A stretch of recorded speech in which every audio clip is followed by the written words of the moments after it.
Hi everybody!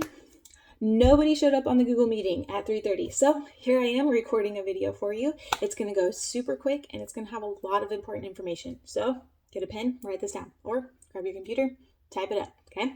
I'll also put notes with this update. So a couple of the updates we got for the AP exam. Recall that it is on May 15th. It is 45 minutes. It is one DBQ with 5 documents. How this is different is that normally your DBQ has 10 documents, and I have you choose 7 of them, and then you do the hippoing and all that kind of stuff. This time you're only going to have 5 documents, and you get 45 minutes to write your essay, okay?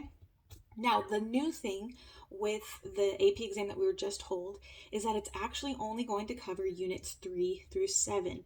1754, the start of the French and Indian War, through World War II is where your question is going to come from, where your documents are going to come from. However, you can use Unit 1 and 2, pre-Columbian, and then all of that stuff leading up through the colonies and the creation of the colonies.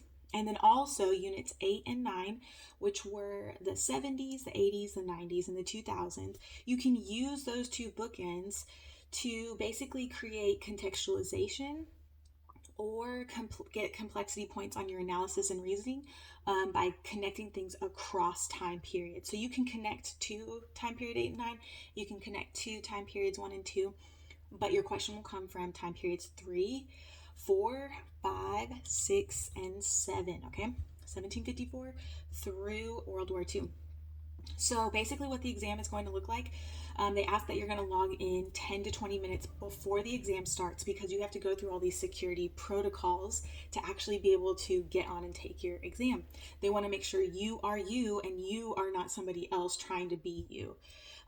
Because people do try to cheat sometimes, and they're actually going to prevent that by going and taking you through all of these security measures. So you log on like 20 minutes early and you go through all these questions, you go through all these screens, you have to prove who you are, and that's going to help prevent cheaters, because AP Central has said that anybody who is cheating or who has attempted to cheat, maybe you didn't actually get to the cheating part, but you attempted it, your name is going to be submitted to college admissions offices. And so they're going to know, hey, this student did not have integrity when they were taking their AP exam. I don't know if I want them to be in my college, or maybe that's not what they decide. Who knows? This test is going to be way different because it's open book and open note. However, it is only 45 minutes. So you can't spend a whole lot of time looking through your book for ideas and concepts and names and dates, because that's not really what AP is looking for. What they're looking for is, can you prove your argument based on what you've already learned? So you have to know the material, and you can't sit there and look up the material because you only have 45 minutes to write a whole DBQ. Now, normally we do have 10 documents, and I do tell you guys to use 7 of them, and you do all the hippoing and everything like that. There's not going to be enough time to do hippoing and all of that kind of stuff. You kind of just have to go off the fly. You're going to have a total of 5. I would encourage you to use 4 of them just in case you use one of them incorrectly, and you'll still get points for hippoing and all that kind of stuff, okay? So this week I actually wrote the DBQ that you guys wrote as well. Only 15 of you guys turned it in, and thank you for those of you who did turn it in. That's fantastic practice for your AP exam. So you're telling me that you really want to get at least a 3 on this. Other people who have not turned it in, maybe you've just fallen a little bit behind, and you can still turn that in, and I can give you some good feedback on your DBQ. Okay, so this week I also wrote the DBQ before I started reading any of your guys's. I went in there and I typed a DBQ, the exact same one that you guys did on the Vietnam War. And basically, without sitting there and doing the hippoing and everything, it took me 43 minutes to write a whole essay. And the reason why I'm telling you this is because you guys are actually going to use the DBQ this week and you're going to grade me. So a good practice with the DBQ is to find, where does Mrs. Phipps get her points from? Did she get her points? Did she earn all of them? Where could she get more points? And you'll add those comments in and so on and so forth. But it took me 43 minutes. So I know about the Vietnam War. I'm the teacher, right? It took me 43 minutes. I did use 8 or 9 of the documents, so I used more than was necessary, but I wanted to make sure that I was proving my point. So in 43 minutes, that's still like, whoa, she knows what she's doing. She knows the content, and it still took her that long, okay? So it's important to note that there are only going to be 5 documents for you to choose from. but you have to manage your time well. So if you need to look up like the start of a presidency, you could look that up in your book or in your notes, and that's totally fine. But we don't want to be bogged down by dates and names necessarily so much as we're trying to prove our point. So if you just can't remember the name of a document, look that document up really quick in your notes or in your book, and then get back to writing, because there's not going to be a whole lot of time to spend in there.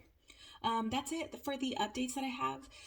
But I really need you guys to make sure that if you do not have like technology that you can use, a laptop or an iPad or something like that you can use for this exam, or if you just don't have access to internet, like maybe you're having to go to someone else's house and use their internet or use your phone as like a hotspot. If you don't have like regular stuff like that at home, I'm going to put a link with this video, and I want you to click on that link. I want you to go into that document and fill it in, because AP will send you directly technology or a way to use the internet so that you can take your exam. Okay, the whole point of you being an AP was so that you can get the college credit, and you need to get at least a 3 on this exam in order to get that college credit. Okay, so takeaways really quick. Units 3 through 7 is what the question is going to come from. 45 minutes to write a DBQ. This DBQ will only have 5 documents. I want you to use 4 of them.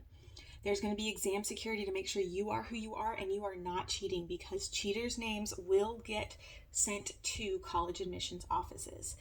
This will be open book and open note if you want to use them, and you can reference units 1, 2, 8, and 9 for any context or for links across time periods to help you with the complexity point.